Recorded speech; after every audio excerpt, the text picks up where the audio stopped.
Getting nicked out here, Mike. Oh, could I bum a cigarette? Editor, every time I go like this for the whole weekend, put Tyson. Mike Tyson has been making secret moves into Jake Paul's hiding place, and he's brought out one more controversial detail. Jake Paul has been using illegal meds.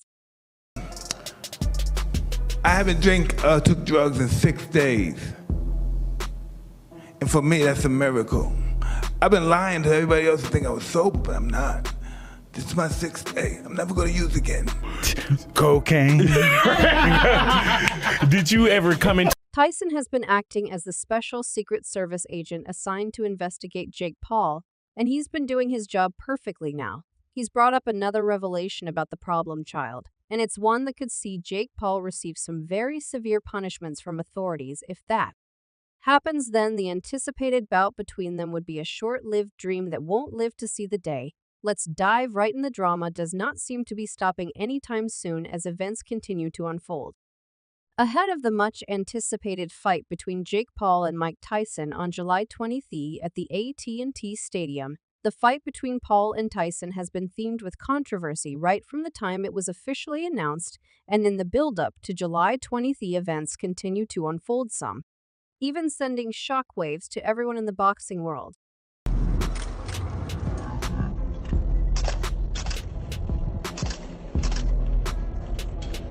Jake Paul, he keeps saying he wants to fight you. Do you want to fight him? That could be very interesting. It could be interesting. Actually want to do? He's skilled enough, yes, I'm gonna give it to him. He's skilled enough because he's winning.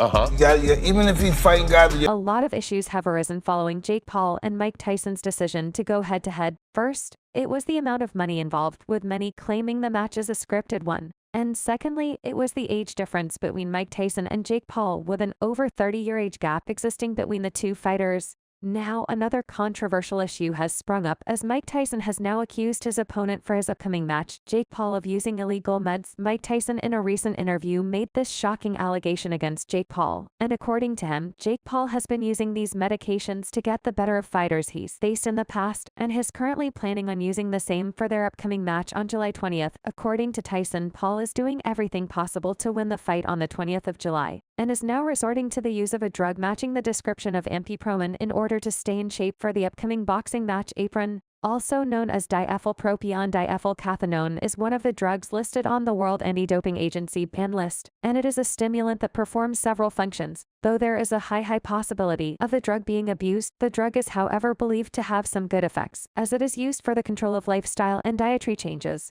Also, it is approved for the treatment of obesity, though it is not allowed for use by boxers and other sportsmen. This revelation by Tyson on Jake Paul's use of illegal medications came up in response to some recently released footage of Jake Paul in training. This little white boy, where is he getting all the strength and energy to do all these routines from? I think he's on some wild banned substance. The guy can't box, he can't fight, he's such a lazy ass. You can see his rapid body changes. These things aren't natural. He must be on one of these illegal diet regulation meds, cause I tell you what, there's no way a boxer gets to this level of fitness within such a time frame. I saw him before we signed the contract, and now it's just a few weeks after we've signed the contract.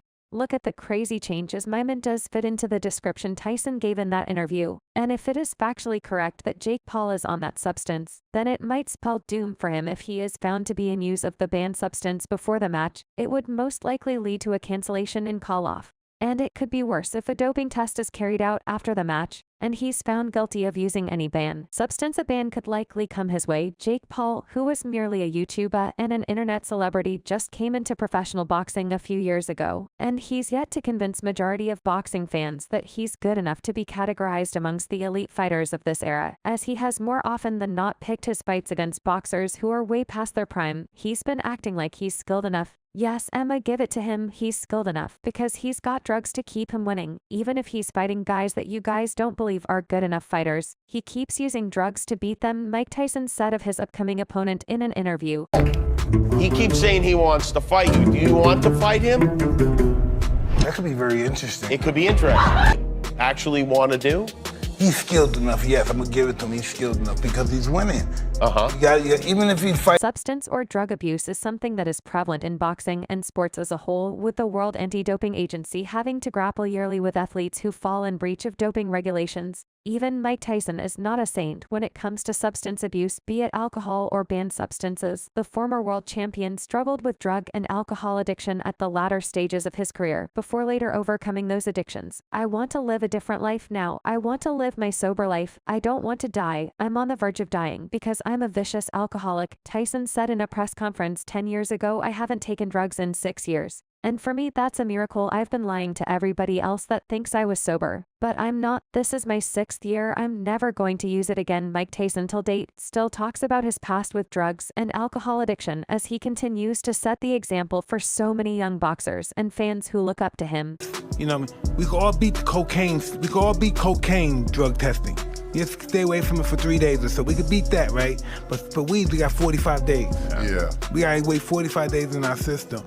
And I think it stays in our system because it belongs there. Weed comes out, cocaine comes out because it doesn't belong there. Our body's trying to get rid of it. We do some cocaine, nigga, we shut down, boom. It has been a minute when you smoke it. Once I tried it, boom. The only thing I was conscious about was out. My brain was still functioning, my thoughts. I could still talk to myself. I could hear my mind, and I killed myself. Just as if I'm dying. It's really mind-blowing. My whole life totally changed. That sounds like a movie script. I wake up, I'm smiling, I'm laughing. I say, what the hell has happened? I had no idea. It lasts forever. But it was only 15 minutes. It felt like hours. It was frightening. Really, my whole life totally changed. It sounds like a movie script, but it's really the real deal. At that moment, you're talking about like you come to and you are altered. You are altered and it stayed.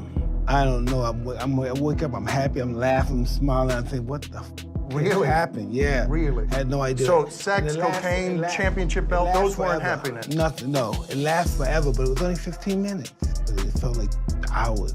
It was frightening. When it comes to drug tests, we can all beat the cocaine. We can all beat the cocaine drug testing. You stay away from it for 3 days or so. We could beat that, right? But for weed, we got 45 days. We got to wait 45 days in our system. And I think it stays in our system because it belongs there. Cocaine comes out because it doesn't belong there. Our body's trying to get rid of it. We do some cocaine, we shut down, boom. All of our systems shut down. We don't hear anything. We don't see anything. It's all an illusion. We don't hear, we don't see. We're on some energy we don't even know about. You know, we could all beat cocaine. We could all beat cocaine drug testing. You stay away from it for 3 days or so. We could beat that, right? But for weed, we got 45 days. Yeah, we got to wait 45 days in our system. And I think it stays in our system because it belongs there. Weed comes out. Cocaine comes out. Because it doesn't belong there. Be trying to get rid of it. We do some cocaine. __. We shut down, boom. For a man like Mike Tyson, it's no surprise that he had to deal with alcohol and substance addiction at some point in his life and career, a tumultuous life filled with many challenges he's had to deal with right from his background, his growing up, and having to start a career in boxing. Tyson has never had it easy. Apart from his boxing career, taking a close look into his family and personal life tells so many stories of what Tyson has faced: broken marriages, failed relationships, jail sentence, amongst other challenges. One significant event that really shook Tyson was the death of his 4-year-old daughter Exodus in 2010. And even Tyson admitted that he needed to get high in order to get over